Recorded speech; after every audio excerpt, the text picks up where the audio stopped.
Good morning सगळ्यांना। आज सकाळचे 6:30 वाजले होते। तुम्हाला मी घड्याळीमध्ये दाखवलेला आहे आणि माझा ढोकळा बनवून एकदम रेडी झालेला होता, फक्त त्याला तडका लावायचा होता। तर चला आज मी तुम्हाला माझं सकाळचं एकदम सकाळचं म्हणजे मस्त असं हे दाखवते तुम्हाला। किती सुंदर असं वातावरण आहे सकाळचं माझं मॉर्निंग चं व्ह्यू माझ्या घरातलं म्हणजे माझ्या गॅलरीमधलं खूप भारी वाटत होतं। चिमण्यांचा आवाज चूचू होता, ऐका तुम्ही, इतका छान आवाज होता। आणि ही मी हाय गुड मॉर्निंग अशी बोलत होती। तर चला आता आपण रेसिपीला सुरुवात करूया। ढोकळा मी कसा बनवला ते मी तुम्हाला आज दाखवणार आहे। तर सुरुवात करूया। तर त्यासाठी मी घेतलेला आहे बारीक रवा। बारीक रवा एक छान वाटीभर घेतलेला आहे। प्रमाणानुसार सगळं घ्या म्हणजे तुमचं पण बरोबर। इन्स्टंट ढोकळा मी बनवलेला आहे, तो कसा बनवला ते दाखवते। 1 वाटी रवा, तेवढंच 1 वाटी आपल्याला साधं बेसन घ्यायचं आहे। बेसन छान बारीक असलेलं हवं, जर जाडं भरडं असेल तर गाळून घ्या। एकाच वाटीने हे प्रमाण घ्यायचं आहे। तर मी हे सगळं मिक्स करून घेणार आहे। रवा आणि बेसन छान प्रकारे असं मिक्स करून घेऊया, जेणेकरून आपल्या त्या गुठळ्या वगैरे बेसनामध्ये असतात त्या निघून जाईल आणि मिक्स पण छान प्रकारे होईल। तर तुम्ही तुमच्या याचा पण विक्सचा पण तुम्ही वापर करू शकता। तर छान असं फेटून घ्या ते। आणि त्याच्यानंतर आता मिक्स झालेला आहे आणि याच्यामध्ये वापरणार आहोत आपण दही। इन्स्टंट म्हटलं की दही आलंच, दही शिवाय कुठलाही प्रकार जमत नाही। तर इथे मी 3 चमचे तेवढं दही घेतलेलं आहे। प्रमाणानुसार करा, मी हे आज डब्बल पण बोलत आहे आता, कारण इथे प्रमाण खूप गरजेचं असतं ढोकळ्यामध्ये। इन्स्टंट ढोकळ्यात प्रमाण खूप गरजेचं असतं। तर मीठ मी तिथे न घालता, कारण की तेवढंच आपल्याला आपल्याला जेवढं आपलं दही आणि पाणी टाकून मी जेवढं मी करणार आहे, जे आपलं माझा छोटा गडवा भरून जे आहे दही ताक, तेवढ्या ताकानेच मला ते भिजवायचं आहे। त्याच्यामुळे मी प्रमाणानुसार सांगत आहे। तर 3 चमचे दही त्यात मी घातलेला आहे। 1 कप मी पाणी घातलेलं आहे। आणि छान तिथे मी थोडंसं मीठ चवीनुसार एक्स्ट्रा जास्त घातलेलं आहे, कारण की ते पिठाला पण सगळं लागायला हवं। आणि थोडीशी साखर घालून मी छान आता विस्कने आपण छान आता मी ते फेटून घेतलेलं आहे। तर तुम्ही बघू शकता असं मईम आणि छान असं पातळ नाही आहे, खूप जाडं भरडच आहे। तर गाढं मी ताक तयार केलेलं आहे। आणि आता इथे टाकूया थोडीशी हळद। तर इथे काय कराल तुम्ही, डायरेक्ट जे मी ते मिश्रण बनवलेलं आहे दह्याचं ते टाकून तुम्ही छान असं फेटून घ्या। आधी सांगते मी तुम्हाला, जर जमत नसेल तर मी नेहमी करते म्हणून माझं व्यवस्थित जमतं, मला प्रमाण पूर्ण परफेक्ट माहीत आहे। त्याच्यामुळे हळदीचे कधी स्पॉट पडतात, तर त्यासाठी सांगते मी। इथे मी चमचाभर तेल घातलेलं आहे, तुम्हाला दिसलं असेल। आणि छान आता ते मी मिक्स करणार आहे। तर हे मी असं टाकलेलं आहे प्रमाण। तुम्ही पहिले ते दहीचे जे मिश्रण आहे ते छान असं टाकून नाही का छान विस्क करून घ्या, जेणेकरून छान त्याचं बॅटर तयार होईल। त्या बॅटरमध्ये मग छान थोडंसं तेल गरम करून 1 चमचाभर तेलामध्ये हळद टाका, ती मेल्ट करा, नंतर त्यामध्ये घाला। त्याच्यामुळे काय होईल, तुमच्या ढोकळ्याला स्पॉट पडणार नाही। हे मला प्रमाण एकदम परफेक्ट माहीत आहे आणि मी नेहमी करते, तर अशा प्रमाणे करते म्हणून तुम्हाला सोपी पद्धत सांगितली, त्या प्रकारे करा। आणि आता मी ते सगळं टाकून मिश्रण मी छान आता पातळसर असं मिश्रण, मला जसं कन्सिस्टन्सी पाहिजे तशा कन्सिस्टन्सीनं मी तेवाला बॅटर तयार करून घेणार आहे। तर या प्रकारे मी हाताने छान एकाच डायरेक्शनमध्ये, तुम्ही बघू शकता शेवटपर्यंत बघा, मी एकाच डायरेक्शनमध्ये पीठ फिरवत आहे। डायरेक्शन चुकवू नका, इकडून तिकडून केले तर बबल्स तयार होतं आणि बबल्समुळे काय होतं, ते व्यवस्थित फुलत नाही। त्याचा जो हे असतो गॅस जो असतो तो निघून जातो आणि तो व्यवस्थित ढोकळा फुलत नाही। तर ही टिप्स लक्षात ठेवा। एकाच डायरेक्शनमध्ये ह्या अशी पातळ कन्सिस्टन्सीचं तुम्हाला बॅटर तयार करायचं आहे। तर ही बॅटर पहिले पण तयार करून नंतर हळद आणि तेल टाकलं तरीही चालेल। म्हणून आता नंतर पण हळद टाकल्यानंतर छान फेटावं लागेल, कारण की त्याचे जे कण असतात ते एकदम मेल्ट झाले पाहिजे, त्याच्यामध्ये पिठामध्ये पूर्ण असे घोळल्या गेले पाहिजे। तर इथं आपलं पीठ एकदम रेडी झालेलं आहे ढोकळ्याचं। आणि आता मी इथे पॅन घेतलेला आहे, पॅनमध्ये मी टाकलेला आहे स्टँड। तुमच्याकडे कुठलंही स्टँड असेल तरी चालेल, किंवा तुम्ही कुकरच्या डब्याला पण तेल लावून तुम्ही तिथे करू शकता। तर इथे मी ग्लासभर एवढं पाणी घातलेलं आहे, जेव्हा 15 मिनिटं आपल्याला ते पाण्यामध्ये शिजवून घ्यायचं आहे। तर प्रीहीट करायला मी ठेवून दिलेलं आहे।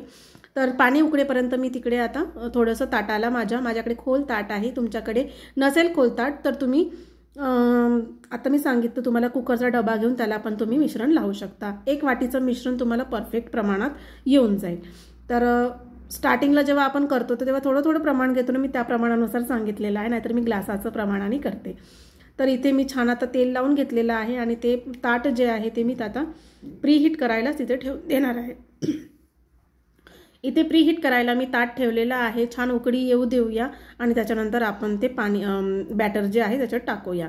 तर आता प्रोसेस काय येणार, तर तुम्हाला इथे टाकायचा आहे इनो. मी टाकत आहे सोडा. सोड्याचं प्रमाण जर तुमचं टाकलं तर तुमचं चुकू शकते, म्हणून मी एकदम तुम्हाला सांगत आहे, खरं खरं सांगत आहे की इथे तुम्ही सोडा वापरू नका. मी सोडा वापरलेला आहे, मला प्रमाण माहीत आहे. मी 3 वेळा म्हणत आहे, वारंवार मी तुम्हाला सांगत आहे की मला प्रमाण माहीत आहे. तर तुम्ही काय कराल, 1 चमचा एवढा छान इनो घ्याल. सॅचेट जे असते ते सॅचेट पूर्ण घाला, मस्तपैकी एकच डायरेक्शनने फिरवा आणि त्याच्यानंतर तुम्ही ते बॅटर प्रीहीट झालेल्या पॅनमध्ये टाका. तर आता हे मी छान केलेलं आहे.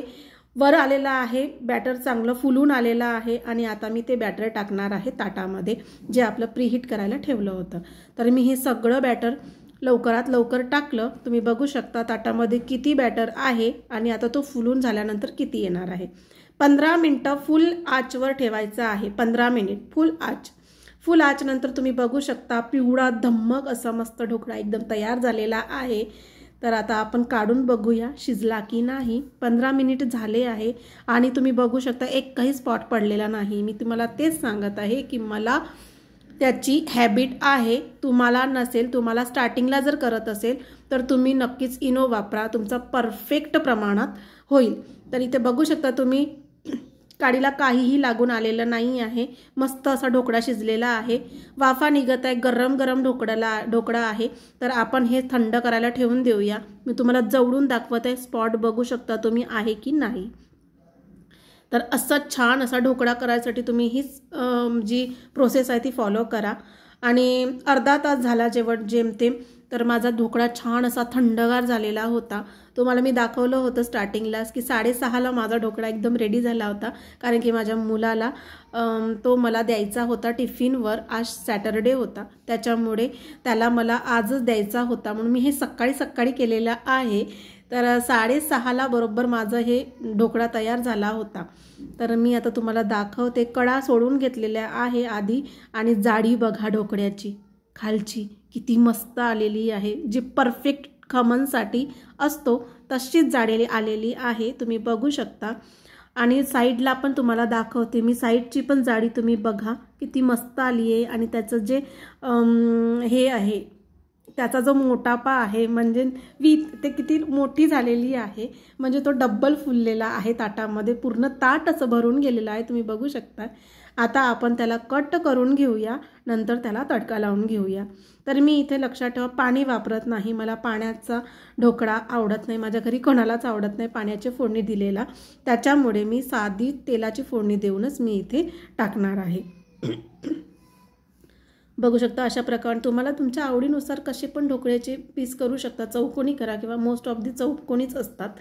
तर मी छान असं करून घेतलेलं आहे, कट करून घेतला. आता मी तेल एका पॅनमध्ये गरम करत आहे. गरम झालेलं आहे. 1 चमचा एवढी मोहरी घातली, थोडासा कढीपत्ता आणि छान असे तडका दिलेला आहे ना. आता हा तडका मी घालणार आहे मस्त असा ढोकळ्यावर. तर छान असा ढोकळ्यावर मी तडका घालून घेत आहे. एकटीच करत असल्यामुळे मला तो कॅमेरा इकडे तिकडे फिरवावा लागतो आणि खूप त्याच्यामध्ये मला कष्ट करावे लागतात. तर जे कोणी खरंच म्हणतात ना की यूट्यूबर काय आलं तेव्हा कॅमेरासमोर येतात आणि काय तो व्हिडिओ टाकून तुम्ही अपलोड करता, तसं काहीही नाही आहे. त्याच्या मागे बिहाइंड द सीन खरंच खूप मेहनत असते. तर प्लीज तुम्ही याला असं काही बोलू नका की व्हिडिओ काढणं असं सोपी असतं, खरंच सोपी नसतं. एकदा तरी काढून बघा म्हणजे तुम्हाला पण कळेल. चटणी केली होती मी मस्त अशी गोडवाली, जी मी तुम्हाला व्हिडिओ ऑलरेडी टाकलेला आहे चॅनलवर, तुम्ही जाऊन भेट द्या, तुम्हाला नक्की मिळेल. तुम्ही बघू शकता मी दाबला तरी बघा किती छान असा स्पंज वरती आलेला आहे. आणि मी आता तोडून पण दाखवते तुम्हाला किती जाडी छान झालेली आहे, म्हणजे परफेक्ट प्रमाणात शिजलेला आहे तो. तर इथे मी छान थोडीशी कोथिंबीर टाकते आणि मस्त असं सजवते. तुम्ही त्याच्यामध्ये किसलेलं खोबरंसुद्धा घालू शकता मस्त असं प्रमाणात एकदम. आणि बघा आता मी त्याच्या लेयर्स लावते. लेयर्स लावलेला ढोकळा एवढा मस्त दिसतो ना, मला असं बघूनच इतकं मस्त वाटत आहे की काय खाऊन टाकावं असं. तर नक्कीच तुम्हाला पण वाटत असेल की व्हिडिओ बघितल्यानंतर तुम्हाला मी करावं असं.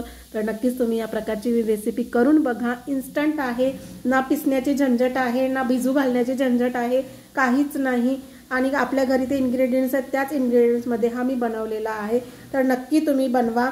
आणि ऑफकोर्स व्हिडिओ आवडला असेल तर लाईक शेअर सबस्क्राईब करायला विसरू नका. माझे नवीन फ्रेंड असेल त्यांनी सबस्क्राईब केलं नसेल तर त्यांनी नक्की सबस्क्राईब करा आणि बेल आयकॉनवर क्लिक करा. त्याच्यामुळे तुम्हाला माझ्या नवीन व्हिडिओचे नोटिफिकेशन येत राहील. तर चला लवकर सबस्क्राईब करा. बाय.